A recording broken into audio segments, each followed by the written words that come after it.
market movers, industry shapers, and the economic trailblazers.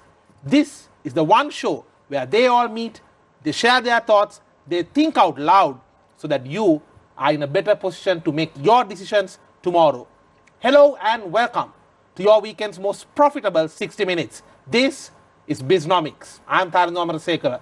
Our focus today is on the fashion industry. Now yes, this is one industry we have spoken about earlier, but who can get too tired of fashion, isn't it? When we think about the fashion industry globally, it's a $1.5 trillion industry. But like many other industries, due to the pandemic, this industry too has been reshaped. As a result, we need to relearn and rethink of our approach towards this sector. Not only from a Sri Lankan fashion industry viewpoint, but also as an individual fashion designer or a fashion brand. If your business is into fashion or connected to the fashion ecosystem, this start of 2021 is when you need to be relooking at your strategy as well. And today, we intend to empower you to do just that. The Sri Lankan heritage, Sri Lankan culture, one could even call it Sri Lankanism. How popular is it worldwide? And are we doing justice to the brand image that Sri Lanka have worldwide? And what more can we do to take the brand Sri Lanka forward, especially from the fashion industry perspective? This will be our focus today on Bisnomics. And joining me for this discussion is a very unique personality. He shifted from tech to fashion because he believes we need to do more to take the Sri Lankan heritage forward to the world in the modern times with a modern twist. And I would like to take pleasure in welcoming to today's episode of Bisnomics, Asanka Dimel. Asanka, welcome to Bisnomics. Ayubowan. Ayubowan. Thank you for having me, Tharindu. It's a pleasure to have you, Asanka. When Yes. I met you and when you told me about your passion to take the brand name Sri Lanka forward, I knew the country had to hear your story. Absolutely. Thank Now, you for having me. Absolutely. It's our pleasure.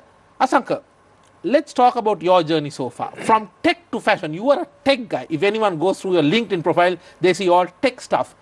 What made you do that switch? I'm asking you this because career transition is a very common thing for a lot of professionals in their young life or even in their midlife.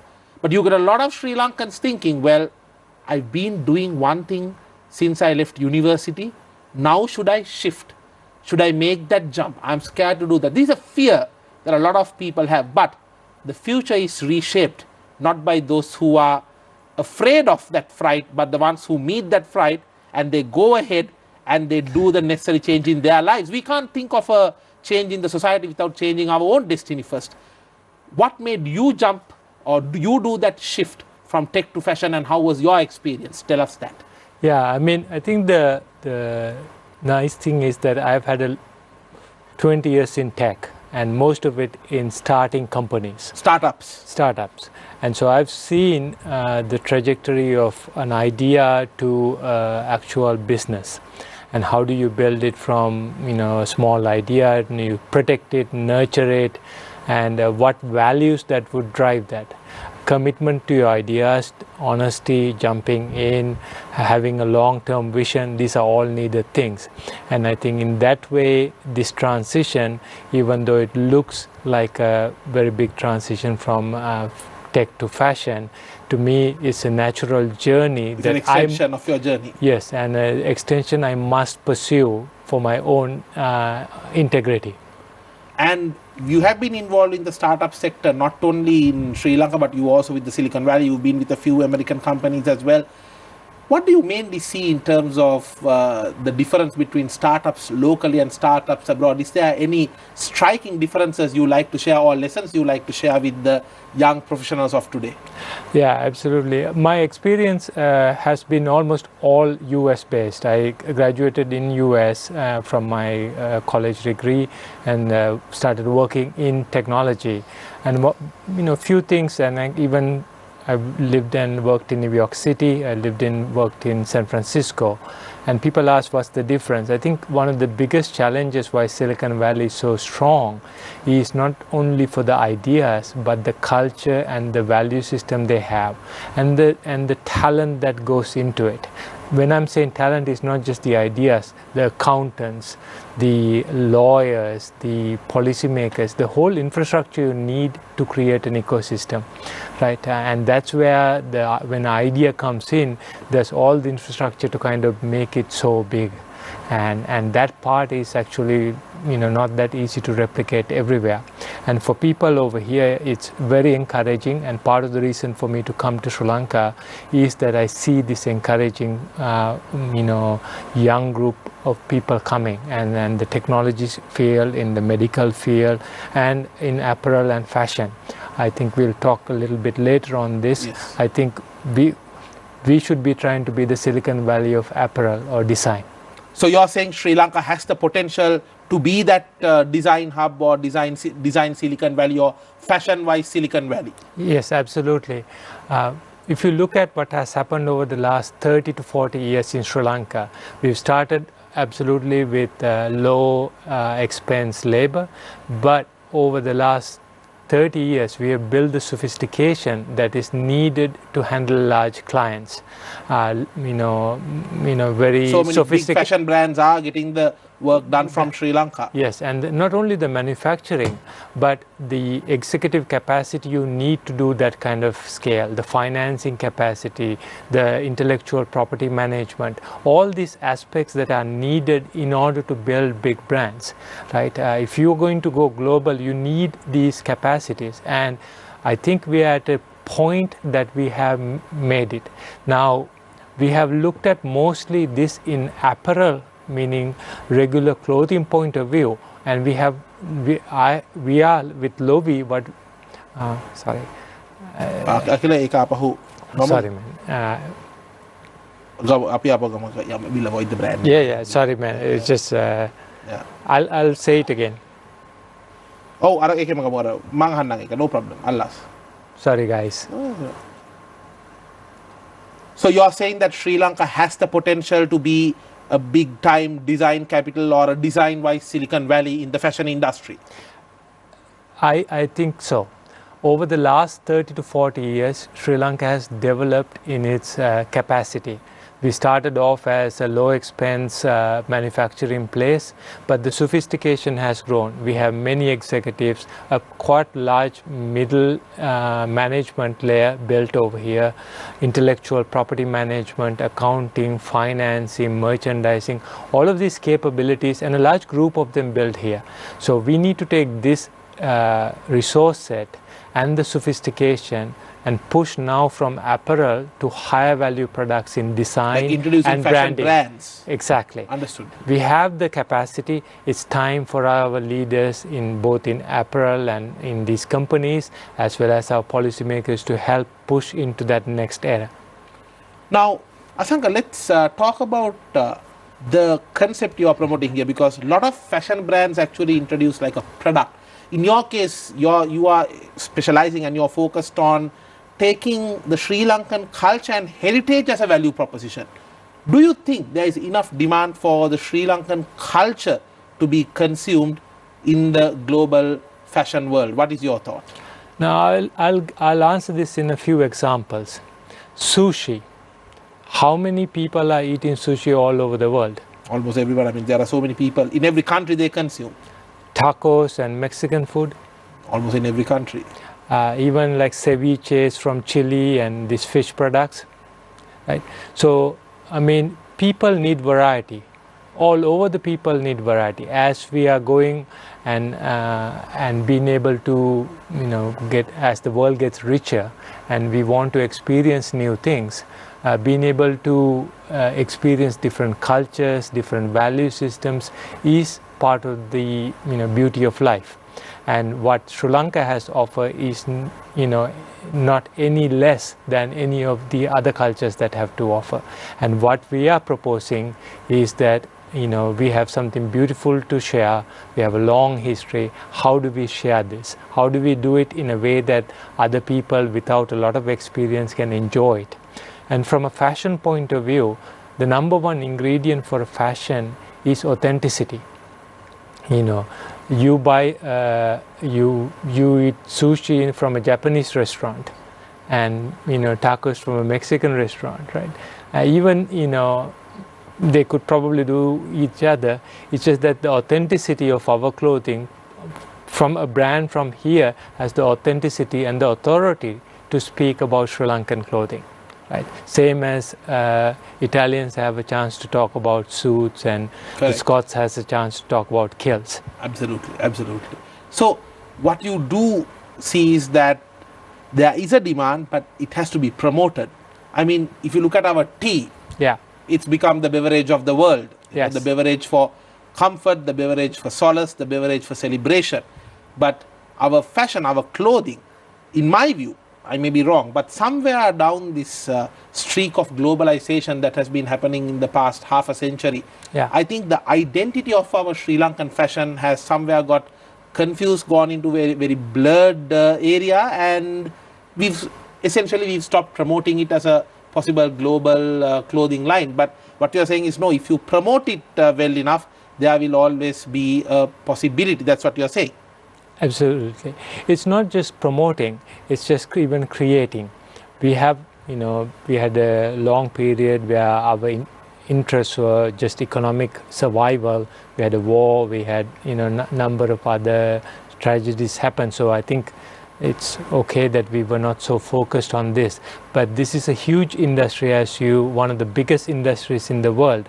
And why are we not getting a part of it? It's a $1.5 trillion industry. And what are we doing to take a part of it? And this is somewhere we already have the skill set.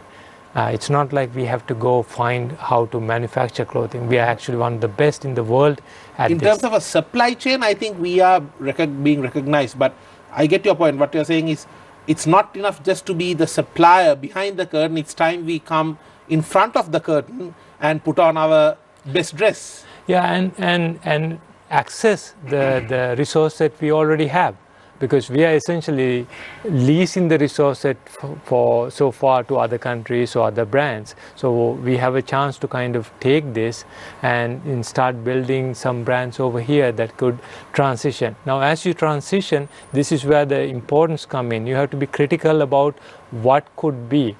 For example, if we start making kilts, although we might be able to create very good kilts, we are not going to beat the Scots, because the authenticity factor is not there. For our company, the reason we truly believe that this is a unique opportunity is that authenticity is there. Somebody in New York would want to, if they want to wear this outfit, they wanted to get it from a Sri Lankan company. Understood. Yeah.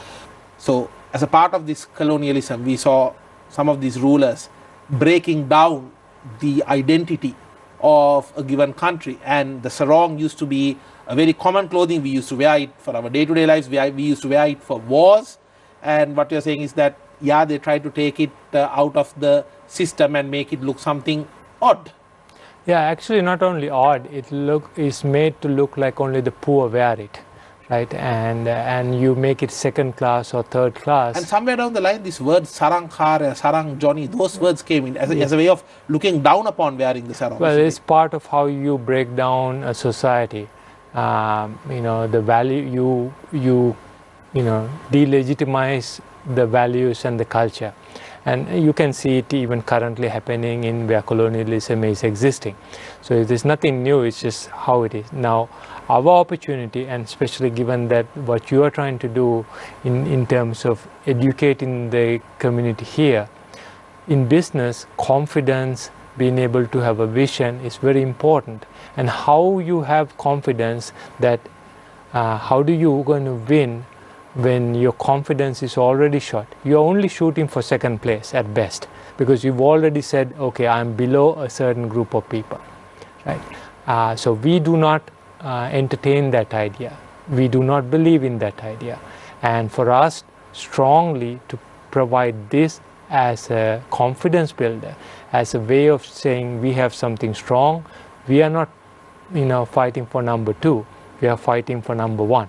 So the aspiration is to be the number 1 fashion brand in the country. It's not necessarily aspiration of number 1 fashion brand, that in terms of confidence that we are no less than any other people in the world. So what you're saying is that if you are coming up with a product and if you are planning to promote a Sri Lankan fashion brand to the world, you need to be confident of yourself, of your vision and what you believe in. Another way to say is, if you're not confident to wear a sarong, what are you saying about your national identity itself? What about you as yourself, right? And confidence in business is a very critical piece. The uniqueness, confidence is almost an absolute must for any leader or any aspiring leader to be. And that's what we are saying. And let me even push it further. And because you might have like senior executives watching this, what is the message that you're sending to the next generation if you're not? Right? So when you dress up in a sarong and go about in Colombo, what kind of a reaction do you get? I'm keen to know. I think people are used to see me in sarongs. In fact, I don't think they have seen me in anything but sarongs. Even for this discussion, when I was about to tell you, look, this is the dress code, you were like, Tarindu, I only wear this particular line of clothing, or I only wear this particular format of clothing. That's it. Either I come in that or I don't come. I was very happy about your confidence. So, but have you ever got people asking why are you wearing like this, etc.? Actually, the feedback is quite the opposite. They are fundamentally so happy to see this kind of clothing because we have not provided it. It's like we are saying to all these people, we've already assumed that people are not going to like it, so we have not created it.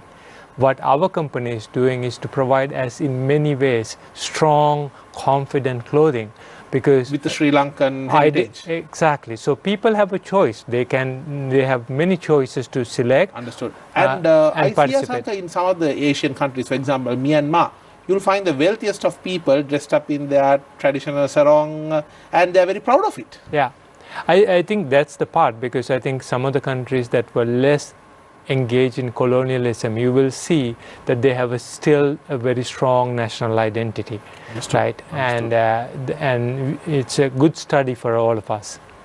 What is the position of Sri Lanka in the global fashion map? Let's find out about that and more after this short break. Stay tuned. This is Bisnomics. Welcome back to Bisnomics, your weekend's most profitable 60 minutes, where we discuss the latest in the Sri Lankan business and economic landscape. What does it take to build a Sri Lankan fashion brand and take it to the world with a touch of the Sri Lankan heritage and culture? This is our focus today on Bisnomics. And joining me is the fashion icon, Asanka Dimel.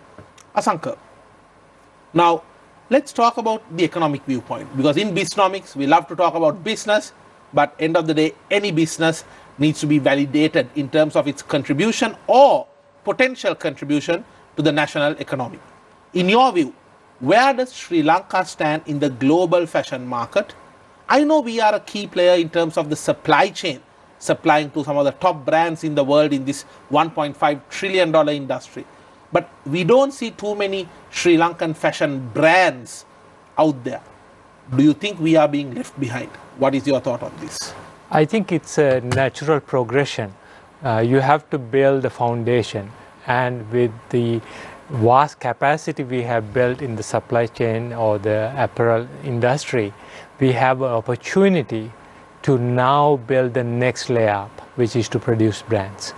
It takes that ability, that capacity over here, and Sri Lanka also being a very small country, you have to kind of mass your strengths. Now, we have seen so many Sri Lankan brands. Let's be very honest. We've seen fashion brands for the past so many decades. Yes. What is preventing Sri Lankan fashion designers and fashion brands from making the cut to the top global fashion market? Because let's admit, still, no matter how many fashion destinations are emerging, the world is fixated around 4 fashion capitals, as we all know. We've got New York, we've got Milan, we've got London, and then we have Paris. So it's still towards the the West. Why is, let me ask you, let me reverse this question. What's stopping Asia? We are the biggest population in terms of a continent. We are also the biggest consumer of the world right now, best growing destination despite a pandemic. What's stopping from Asian brands going and conquering these big fashion markets worldwide? It's a great question. I think it is already happening. It's timing. To build brands, first of all, you need a lot of money, and you need a lot of awareness building, a lot of know-how on how to build brands. Not only building the idea of the product itself, but figuring out distribution, figuring out the relationships you need in those local markets, having the trust of the consumers and clients to wear them, having the celebrities and all of the thought leaders in those markets to accept what you're providing as a product, as a fashion. These things take time. And the European houses or the European capitals has been driving this conversation, and because they've been driving this conversation for very long period of time, that they have already leading opportunity. However, we see many Chinese brands, many Malaysian brands, brands from Middle East. They are all coming. Brands from Africa coming, brands from, say, Sri Lanka coming. Now, if you look at these brands coming, they are at different tiers. Some are at an apparel level, meaning that they are garments for your everyday wear. Some are furthermore up in premium brands. Understood. Some are on luxury. So as you go up on this, even the amount of sophistication and authenticity is a very important piece, and that's why we are very much excited about this, because we have a chance to really speak about Sri Lankan culture out there, and that part is very much there. Coming back to your previous question, why have some of our local brands not, moved? It's very difficult from a business point of view. At the top end, you have the European brands dominating. Correct. At the lower end, you have some of the cheaper manufacturing brands capturing that.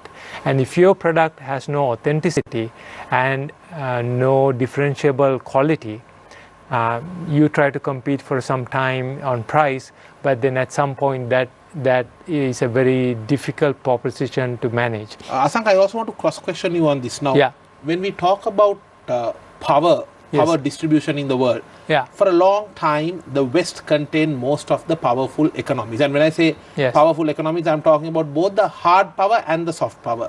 Our economic power, military power resides in a hard power, whereas the power over entertainment, most of the global movies, the global super hits, the global music stars and entertainment stars, they were from the West. In other words, we can call it white-skinned.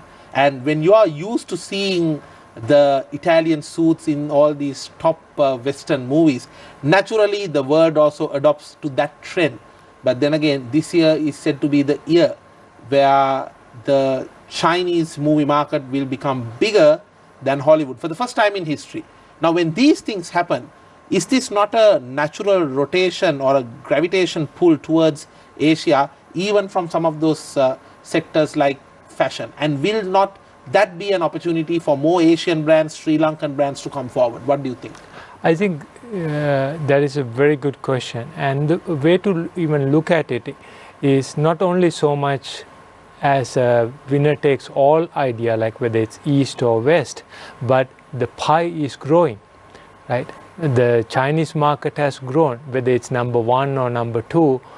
Frankly, that means a market that didn't exist of trillions of dollars 30 years ago is now there. Correct. Right? So the world has grown, and for us, being able to participate and capture and engage in that community is the opportunity. And for a country, a small country like ours, being able to capture some part of that, a few $1 billion goes a long way here, no? For sure, for sure. And also, as you very correctly said, if you go to Scotland, people like to get a kilt. If you go to Myanmar, they try like to get a sarong. Like that, we too need to have, because when tourism bounces back and when tourists start arriving again, it will be much better to have people, or rather have an option for people to buy to take a piece of Sri Lankan heritage as a way of clothing. And as you very correctly said, there's a tremendous opportunity for this. Let's talk about the economic contribution. A Sri Lankan fashion label sourcing all the input from Sri Lanka. It is a possibility. People think, okay, even if I do fashion, I need to still get my components from other countries. I need to still import, etc. But you are saying a truly Sri Lankan sourced fashion label is not a dream, it's a reality, it's a possibility. It is a possibility, and let me clarify. There are many source ingredients we have to bring from outside. For example, we don't grow cotton here in Sri Lanka, so we do have to bring the thread from somewhere else. However, we have the ability to manufacture the fabric here. We have the ability to manufacture, and when you do that, one of the arguments you get is the price is too high. Well, the ability is to we have to figure out how we can add higher value. If somehow the Italians have figured out how to manufacture in Italy and sell us to Sri Lanka, correct. I think it behooves us to figure out how to get our talent over here. That's a very important point, because Asanka, I believe if we do everything in Sri Lanka, the price being too high is just a very short-term economic problem, because when more and more players get into that market, natural economies of scale will tend to kick in, and then it becomes much cheaper. It's a very short-term pain we need to endure to get a long-term solution, not just for the industry but for the whole economy, isn't it? Yeah, if you push this idea a little bit further, think about like all the people that we talk about brain drain here. Yes. We talk about even labor drain here. Is it that difficult for us to figure out how to get many of the people who are going out of Sri Lanka to actually participate in this labor system? And even if they produce, $100 to $200 worth of tax revenue a year, with the amount of people we are sending out of this country, how much would that actually change here, right? The cost, all the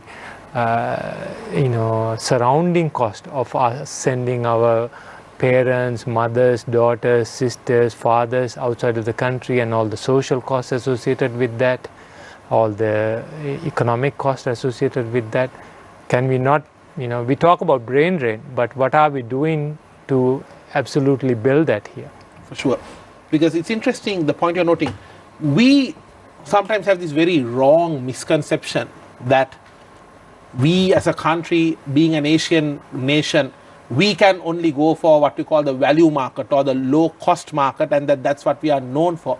But that need not be the case. There are so many other countries, like for example, if you look at Denmark, Copenhagen today has become the design capital of the world. So we, being a smaller country, we have the ability to give something niche. What you're saying is it needs that right vision and the right direction. And Asanka, I believe you started a journey on that direction, for which we wish you all the best indeed.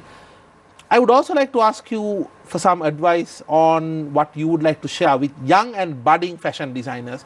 Asanka, let me tell you something from my personal experience now. As a lecturer, I meet so many young students who are right after A-level, and they come and tell me, sir, I want to be a fashion designer, but my home folks are saying, no, don't do it, you won't have a job. They want them to follow the traditional job roles, engineer, accountant, doctor, etc. Fine, you can follow those too.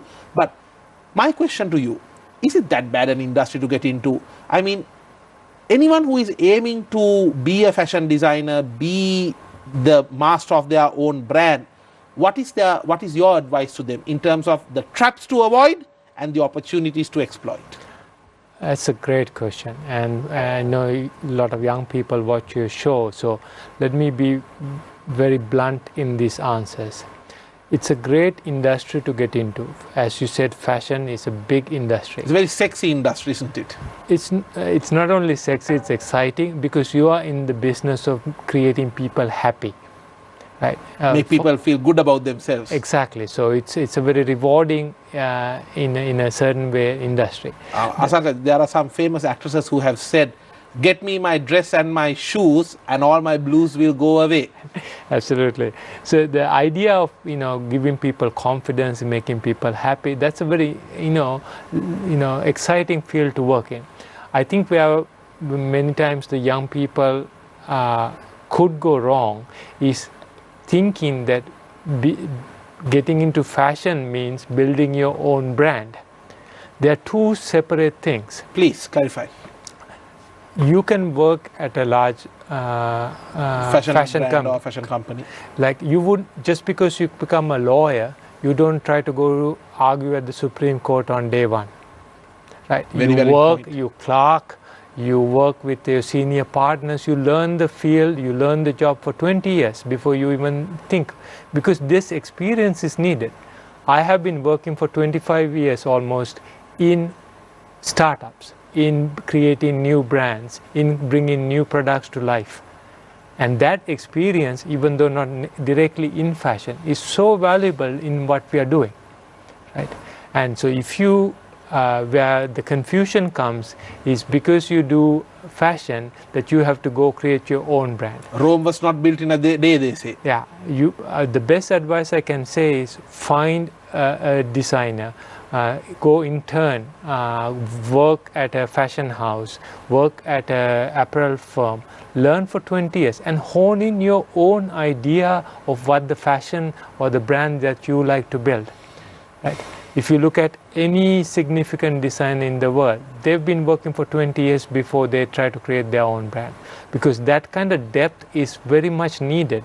Because when you're writing a brand, it's not just the sketches on a piece of paper. You have to know how to do distribution. You have to know how to do financing, HR, accounting. These are not trivial things and can get yourself in very big bind. The other part is, truly speaking, building brands take a lot of money in terms of getting into people's minds, and it takes time. So if you're really wanting to commit to this, plan 5 to 7 years that you're going to run, at least you have the financing to run that one. So in Sri Lanka, that could be about, roughly, even if I put in rupee terms, you're looking at 50 million rupees to 100 million rupees to build a proper fashion brand. Yes. So that can generate a sustainable level of revenue.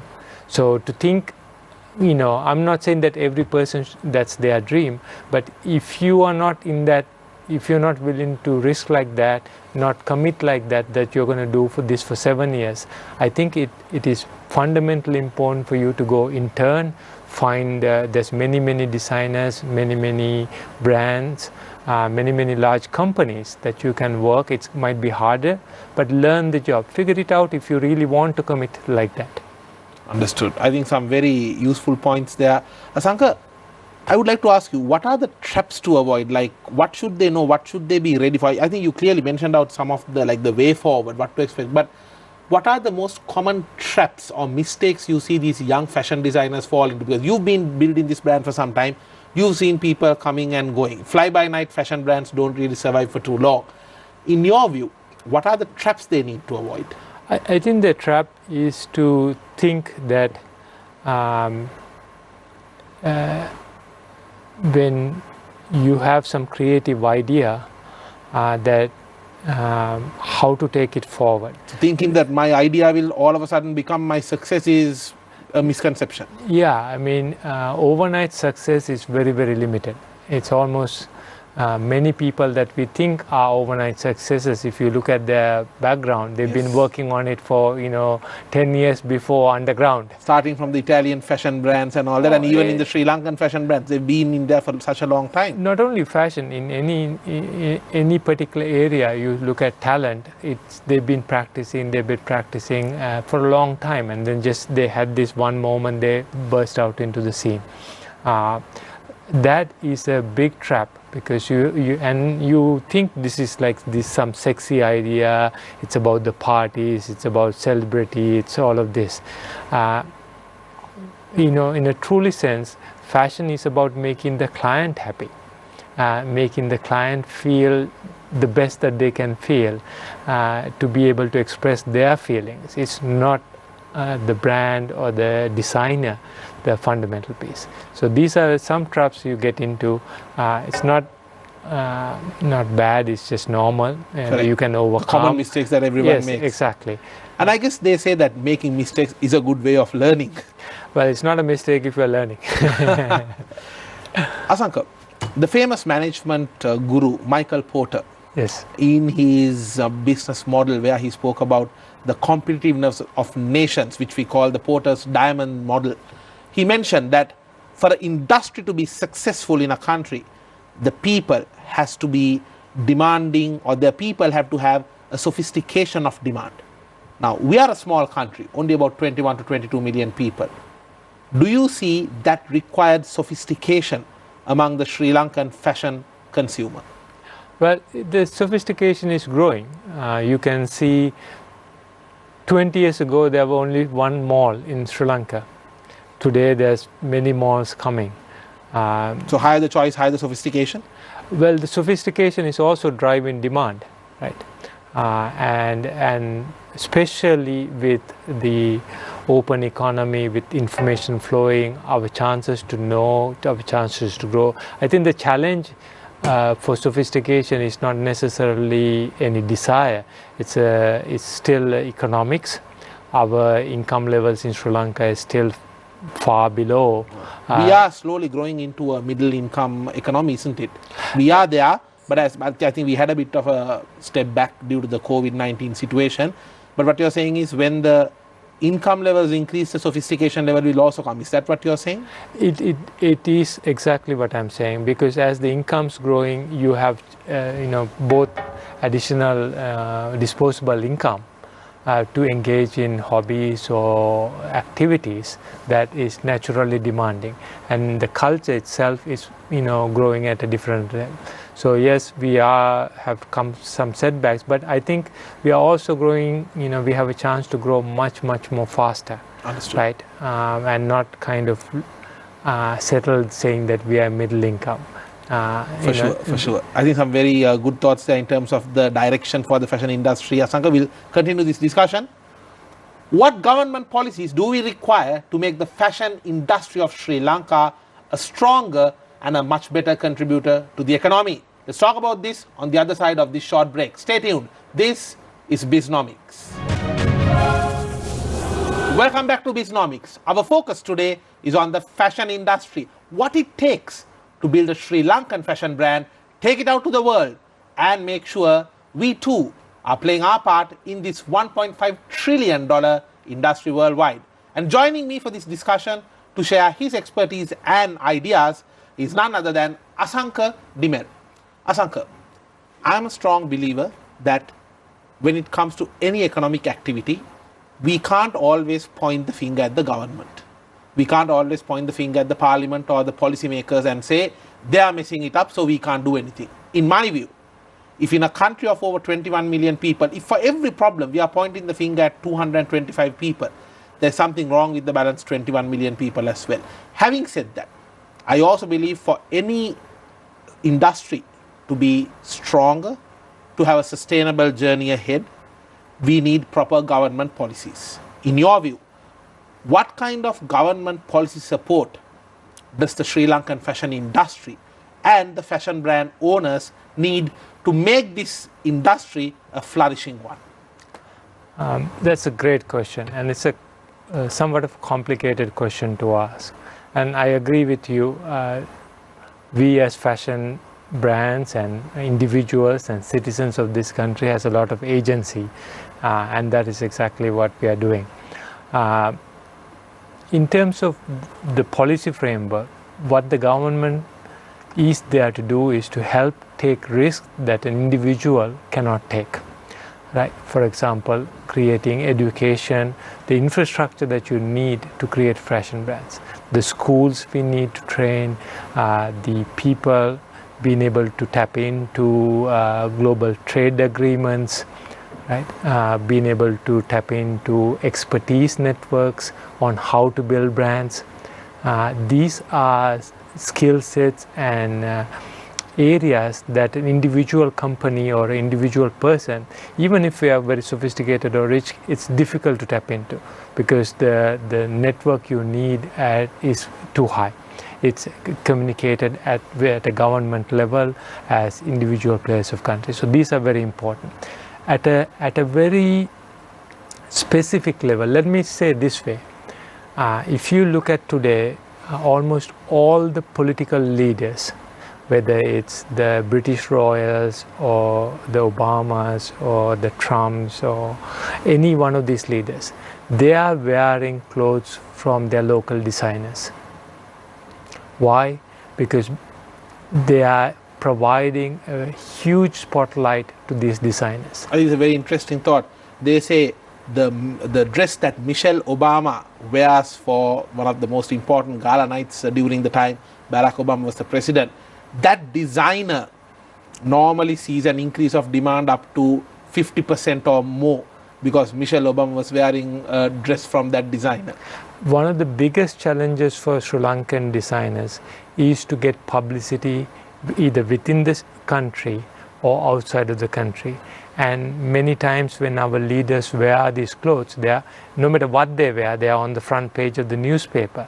So if they can do that one micro act of being able to wear something from a local designer, provide a spotlight when they're traveling outside by wearing local designers, we would happily create even, you know, an entire sets for free, frankly.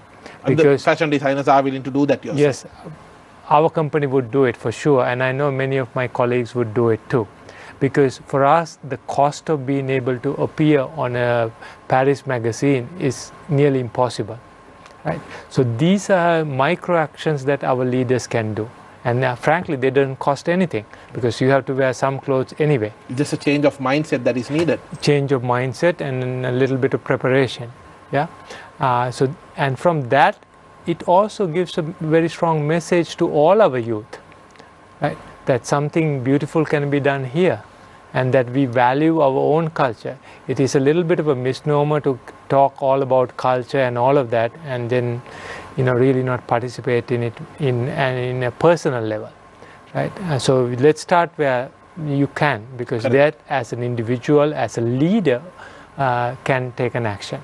And then, you know, the government can, as policy, you can have much larger sophistication.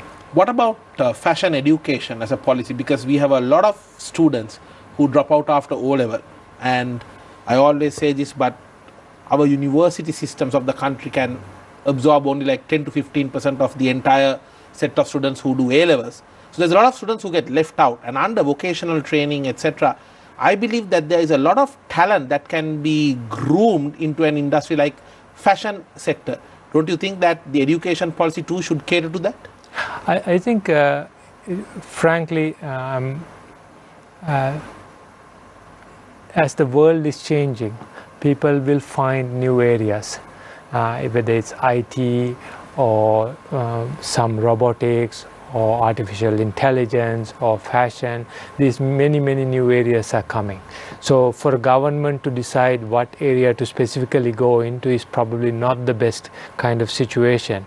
However, you know, as more we can put into the education field to build better, more informed, more critical thinking citizens to the country, it benefits in all kinds of ways.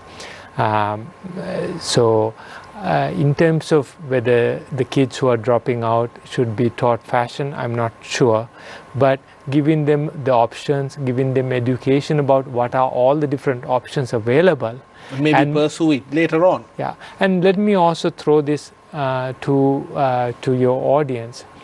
We have many other non-governmental universities, institutions here, tertiary level educational institutions, and many of these institutions can have the additional capacity to take many of these students. For sure. So if we can figure out through either scholarships or some other programs how we can absorb these students, you know, I think that would, you know, in a certain way let the market kind of decide where the needs are.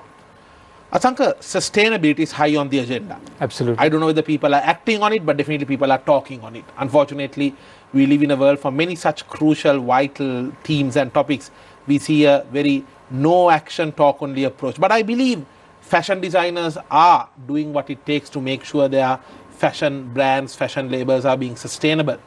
For a young fashion designer who is watching this show right now, if they are planning to start their own brand, what are the sustainability aspects of a fashion brand that they must look into? Or in other words, in a simpler sense, let me ask you, how do you make a fashion brand sustainable? You can't just talk about it or put a tagline.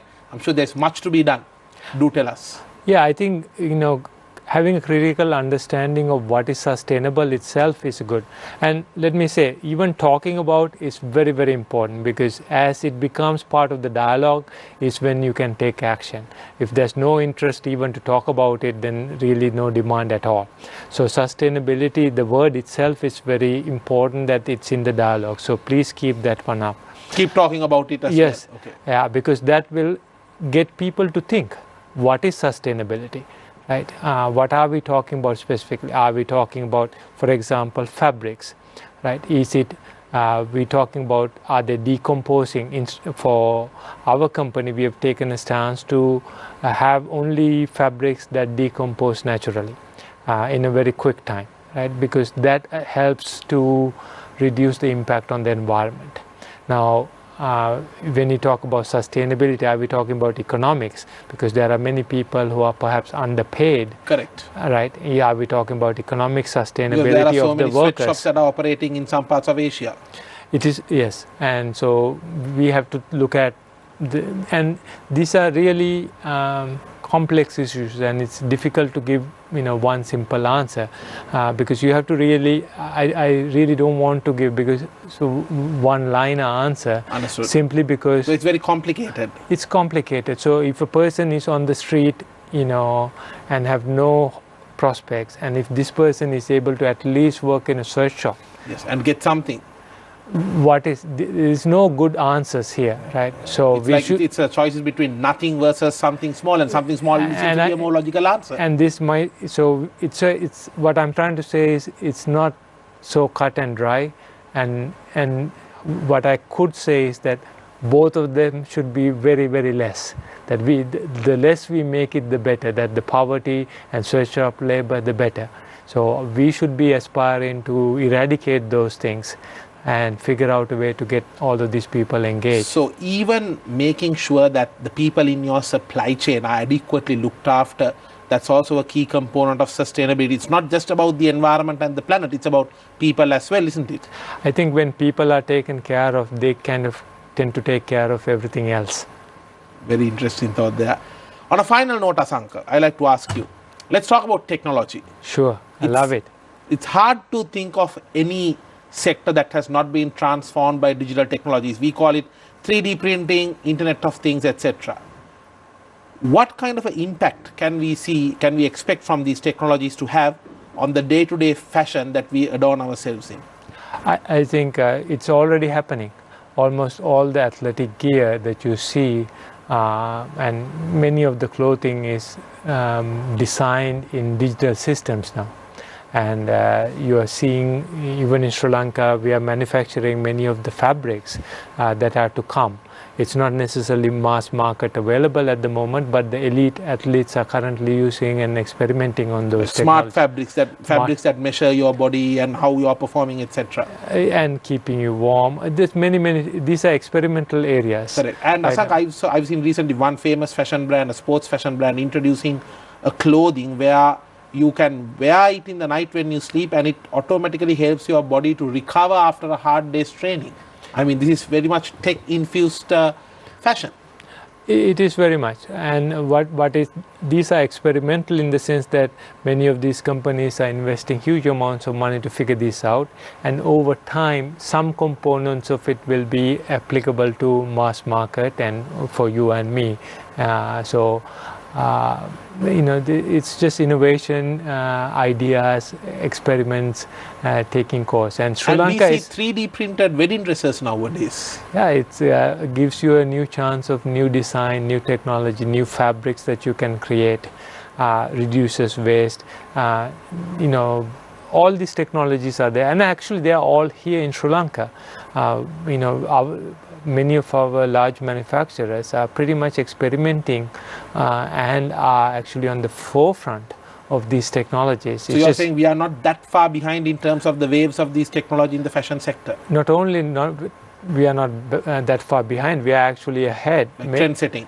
Yeah, we are one of the, some of our manufacturers are actually working with their brand partners to develop these fabrics, develop these technologies, and actually say, okay, can we create a product like this or product like this? So that sophistication exists here. And I think for our policymakers going back early to understand the level of sophistication that really exists and not always put it down as some cheap labor thing is very important, so because you can science. see, we are at a very high level of sophistication thanks to the visionaries and entrepreneurs who have come before us and still continuing to build amazing companies.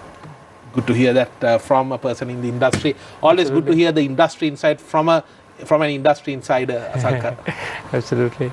Our focus today was on the fashion industry of Sri Lanka. Where are we in the global fashion map? What do we need to do? And most importantly, what does it take to build a Sri Lankan fashion brand and take it to the world? Looks like it includes, well, it's not an exhaustive list, but at least from the discussion we had today, we can see that it's a lot to do with persistence, belief in your vision, courage to meet the challenges, and if you figure out those critical components, the funds will find its way, and with a little bit more patience and staying in the game and saying it's game on, you too might be building the next global Sri Lankan fashion brand. Asanka, thank you for joining us and sharing your thoughts, and thank you for doing something more than the average Sri Lankan to take the Sri Lankan heritage and culture to the world. We here at Team Bisnomics wish you all the best to keep going on that journey, and maybe one day when you are seen among the likes of the elite fashion icons in the world, we can say, well, we were having the privilege back then to speak to you and get your thoughts on the industry. Thank you very much for joining us today, and thank you for sharing your thoughts on Bisnomics. Thank you for having me, and have a happy New Year. With that, we wrap up today's episode of Bisnomics. This is your weekend discussion of the latest in the Sri Lankan business and economic landscape. And no matter what business you are in, stay busy, stay booming, and be profitable. I will see you with the next episode.